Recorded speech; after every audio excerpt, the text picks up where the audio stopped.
Hi friends, welcome to Pudhumalar vlogs. இந்த வீடியோவை கண்டிப்பாக ஸ்கிப் பண்ணாமல் கேளுங்க. அப்போ தான் நான் என்னென்ன சொல்ல வரேன் அப்படிங்கிறத உங்களால் புரிஞ்சுக்க முடியும். நான் ரேஷன் கடையில் வாங்கி இத்தனை சாரீ நான் சேர்த்து வச்சுருக்கேன். இது எதுக்கெல்லாம் யூஸ் பண்ணுவேன்னு பார்த்தீங்கன்னா, பெட்டுக்கு மேலே விரிக்கிறதுக்கு, பெட்டு கவர் தைக்கிறதுக்கு, தலகாணி உரை தைக்கிறதுக்கு, இந்த மாதிரிலாம் யூஸ் பண்ணுவேன். வெளியில் இது வரைக்கும் நான் கட்டிட்டு போனதில்லை. என்கிட்ட இப்போ ஒரு 5 சாரீ இருக்கா. அதில் லாஸ்ட்டு 2 சாரீ ஒரே டிசைனில் உள்ளது. அதனால் ஒரு சாரியை நான் எடுத்து வச்சுக்கிட்டேன். இது எதுக்கு இந்த வீடியோன்னு பார்த்தீங்க அப்படின்னா, அதுக்கு முன்னாடி நம்ம சேனலை சப்ஸ்கிரைப் பண்ணலன்னா மறக்காமல் சப்ஸ்கிரைப் பண்ணி வச்சுக்கோங்க. பெல் ஐக்கானே கிளிக் பண்ணி வச்சுக்கோங்க.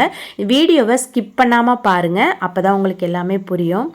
இந்த சாரியெல்லாம் பார்த்தீங்க அப்படின்னா, ரீசெண்டாக நான் ஒரு ஷார்ட்ஸ்லேயும் இதுலேயும் ஒன்று பார்த்தேன். ஒரு சிஸ்டர் ரேஷன் கடை சேலை கட்டிக்கிட்டு ஆஃபீஸ் போகிற மாதிரி வச்சுருந்தாங்க. நல்லா இருந்துச்சு, பார்க்குறதுக்கு நல்லா இருக்குது. ரேஷன் கடை ஒன்று சேலை ஒன்று அந்தளவுக்கு ஒன்று கேவலமாலாம் ஒன்றும் கிடையாது. கட்டினா நீட் லுக்கு சூப்பராக இருக்கும். ஆனால் என்ன, ஒரு 2-3 டைம் தான் கட்ட முடியும். அதுக்கப்புறம் பார்த்தீங்க அப்படின்னா, நம்ம துவைச்சோம் அப்படின்னாக்கா அந்த நூலெல்லாம் சுருண்டு சுருண்டு இந்த சேலையே ரொம்ப மோசமாக இருக்கிற மாதிரி, அது குவாலிட்டியே போன மாதிரி அந்த மாதிரி ஆயிரும். அது மட்டும் இல்லாமல் இந்த சாரியை வச்சு என்ன பண்ணுறாங்க அப்படின்னாக்க சுடி தைக்கிறாங்க. அதுலேயும் நான் ஒரு வீடியோ பார்த்தேன். நல்ல அழகான ஒரு டாப்பு தைச்சு விதவிதமாக போட்டிருக்காங்க. அது தப்பு கிடையாது. இப்போ உங்களுக்கு டெய்லரிங் தெரியும் அப்படின்னா, உங்களுக்கு தைக்க தெரியும் அப்படின்னா கண்டிப்பாக தாராளமாக தைச்சி போடுங்க.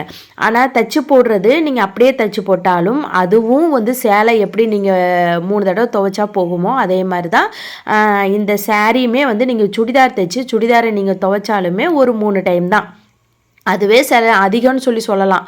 அந்த அளவுக்கு நூல் நூலாக பிரிஞ்சு ஒரு மாதிரி நூல் நூலாக திரண்டு ஒரு மாதிரி ரொம்ப அசிங்கமாக அந்த மாதிரிலாம் ஆயிரும். சுருங்கி போய் அசிங்கமாக அந்த மாதிரி ஆயிரும். இப்போ என்கிட்ட இப்போ நான் கட்டி காட்டுற சேலையெல்லாம் பாருங்கள், எவ்வளோ சூப்பராக நல்லா நீட் லுக்காக அழகாக இருக்கா, நல்லா இருக்குது. இது இப்போ 1 டைம் 2 தடவை நம்ம யூஸ் பண்ணலாம். அதை கட்டிட்டு வெளியே கூட போகலாம், ஒன்றும் பிரச்சனை இல்லை. நான் அந்த பக்கத்தில் கடைக்கெலாம் கூட நான் போயிட்டு வந்திருக்கேன், அதெல்லாம் ஒன்றும் பிரச்சனை இல்லை. யார் என்ன ரேஷன் கடை சேலைன்னு தெரிஞ்சாலும் ஒன்றும் தப்பு கிடையாது. அது நிறைய பேர் இப்போ வாங்கி கட்ட தான் செய்கிறாங்க. ஆனால் நான் என்ன சொல்லுவேன் அப்படின்னா, இந்த சுடிதார் தைக்கிறாங்க, இது அந்த மாடல் ட்ரெஸ் தைக்கிறாங்க, இந்த மாடல் ட்ரெஸ் தைக்கிறாங்கன்னு ரேஷன் கடை சேலையை கொண்டுட்டு போயிட்டு நீங்கள் வெளியில் ஸ்டிச்சிங் கொடுத்து கண்டிப்பாக நீங்கள் தைக்காதீங்க. லைனிங்க்கு ஒரு அமௌண்ட் வந்துடும். அது மட்டும் இல்லாமல் தைக்கிறதுக்கு இன்றைக்கெலாம் 300 ரூபாயிலேருந்து 400 ரூபா போட்டு நீங்கள் தைக்கிறதுக்கு தையக்கூலி கொடுக்கணும். இதெல்லாம் நீங்கள் செலவு பண்ணி தைக்கிறதுக்கு இந்த சாரீ ஒர்த்து கிடையாது. அதனால தான் சொல்கிறேன், நீங்கள் செலவு பண்ணிலாம் தயவு செஞ்சு வெளியே தைக்க கொடுக்காதீங்க. அது ஒர்த்தே கிடையாது. உங்கள் காசையும் நீங்கள் வேஸ்ட் பண்ணாதீங்க. வேணா ஆசைக்கு ஒரு தடவை 2 தடவை சேலையாகவே கட்டிக்கிட்டு நீங்கள் துவைச்சி நீங்கள் யூஸ் பண்ணிக்கோங்க.